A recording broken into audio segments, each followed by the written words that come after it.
Hello, folks. It is December 10th, and we are reading a book about Advent from David Jeremiah, Why the Nativity? And the question today is why the stable?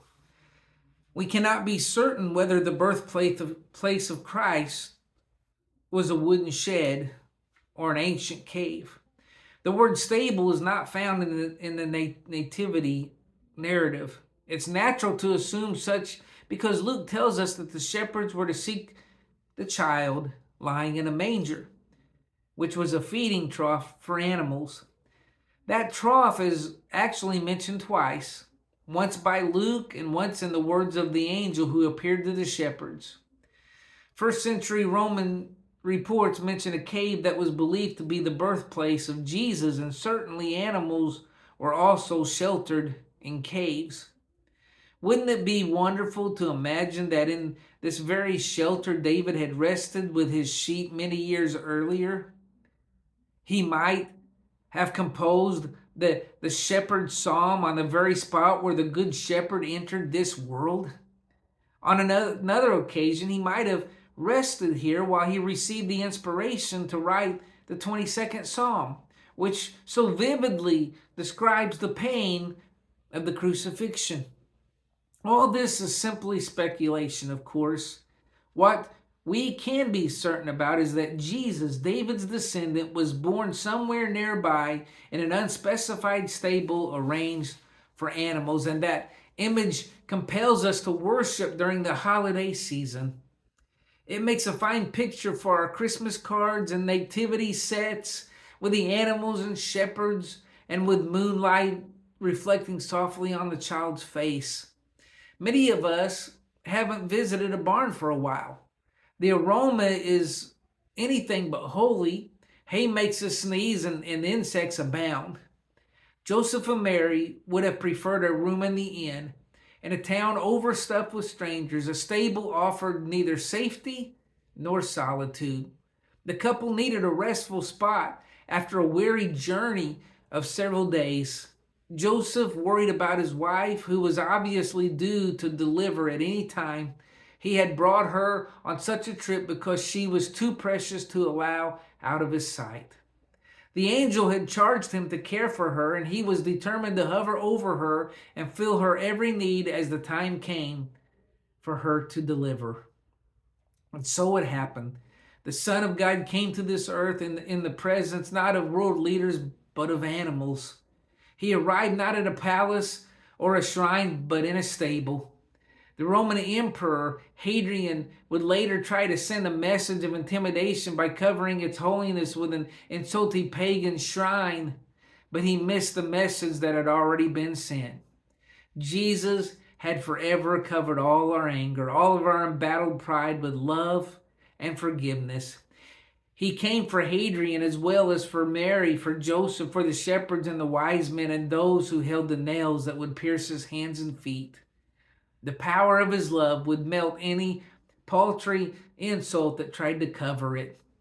Ironically, the site traditionally believed to be that of the stable in which Christ was born has become a battlefield of sorts. By AD 135, the Romans were at their wits' end with ongoing riots in the Judean province. The Emperor Hadrian decided to send a ruthless message by desecrating the local places that Jews and Christians held to be sacred. The emperor's scouts told him about an interesting cave in Bethlehem, of all places. Local legend insisted that here Jesus, the founder of the Christian movement, had been born in the company of barnyard animals. To make things stranger, this king had been executed as a criminal years later. Yet his followers exalted him. Hadrian's men located the cave and erected a temple to Jupiter and Venus over it. That will show them, he thought. Hadrian faded into history, but Christianity proved resilient. Exactly 2 centuries later, in AD 335, the Emperor Constantine revisited the site himself. He pulled down the remains of the pagan construction and built a Christian church in its place. Years later, the Persians knocked down Constantine's church. Christians rebuilt it. Then came the Turks to knock it down again. Then rose the Church of the Nativity, which stands today. Its foundation was laid during the Middle Ages by crusaders with their bloody legacy. As recently as 2002, armed Palestinian militants broke into and occupied the church for 39 days. Israeli army snipers killed 7 militants and wounded more than 40 others, and a destructive fire was set at the place where the Holy Child was said to have been born. What may be the site of Nativity, then, has become a center for blood and strife.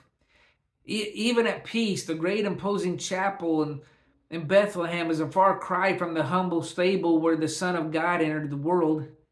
He came in simplicity, not extravagance. He came to bring peace to the world and to reconcile his children in love, not to launch new struggles between us.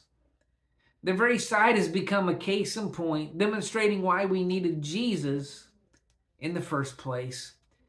So unassuming was that birthplace that we can't be entirely certain of an exact whereabouts. The site of the present church has been pointed out since the first century, so there's reason to give it credence. Yet, do we really need to know where he was born? The true cradle is in our hearts. Whatever men could construct on that site, men could also tear down. But what the Lord brought to us there can never be destroyed. Why the table? Christ chose the stable. Or why the stable? Christ chose the stable in order to identify with the least of us, with the poor and the vulnerable. He demanded none of the world's comforts nor protections. Jesus came exposed from the first moment to all the dangers that the world could offer, and so he remained until they led him to the cross. You know the generous grace of our Lord Jesus Christ. Paul the apostle would write, though he was rich, yet for your sakes he became poor, so that by his poverty he can make you rich. Jesus chose the least so that you might have the most. He entered by the stable that you might dwell forever in the palace.